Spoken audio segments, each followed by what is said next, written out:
The whole philosophy of Great Ormond Street and the people that work here is it's a highly specialized hospital, and the services we offer are highly specialized. What we mean by that is that, you know, neurosurgery by its very nature is a small niche speciality, but within neurosurgery at Great Ormond Street we only look after children. So it becomes even more specialized at that level.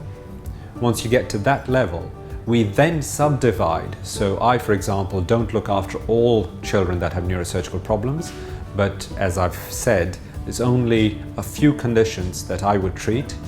And the idea is that when you treat a small select group of conditions, then the experience, cumulative experience that builds up over years, allows you to perform those surgeries, those procedures in a much better, in a much safer, in a much more effective way. It allows you to analyze your results and formulate better treatment strategies.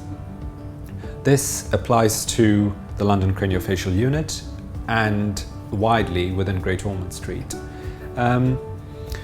For surgeons, we spend a lot of time, many years and many decades, learning how to operate. And it's certainly important for us to do our work properly, to know how to operate. But perhaps a more pertinent question is when we should operate. And any parent that has a child with a condition that may require a surgical input, any parent would wish for their child not to have an operation. I think that has to be the starting block. So when we're faced with a child, no matter what the condition, the first question we need to ask ourselves is an operation really necessary? Are the risks of an operation, and every operation we do carries risks, are the risks of an operation justified by the gains we may make during those operations? And that decision making often requires not just the surgeon, but a much wider team. Within our neuro-oncology teams here at Great Ormond Street and our craniofacial teams, the team consists of surgeons, oncologists, radiation specialists, surgeons of different areas, so neurosurgeons, plastic surgeons, maxillofacial surgeons. But besides this team of doctors, we have other doctors, pediatricians, ENT specialists, ophthalmologists, audiologists.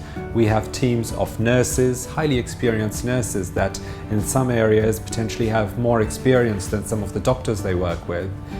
Therapists that work at Great Ormond Street, and it's really the cumulative experience of the team that helps with the decision making in these complex cases, which forms the foundation of our practice at Great Ormond Street. And I think that's it's not easy to put that across, but that forms the bedrock of our practice at Great Ormond Street. So a child that would come to us would get the expertise of a very large team in making the decisions whether an operation should happen or not. And once the decision is made that yes, an operation is necessary, then it's the experience of the surgical teams in deciding the safest possible way to do those operations. It's based on decades of very high case volumes, of very large experiences in these small niche areas that allow us to have our results, which are published widely, that allows us to have our results that are second to none. We would like to think that the child who comes to the London Craniofacial Unit at Great Ormond Street will have a result just as good as any other major centre in the world, if not better.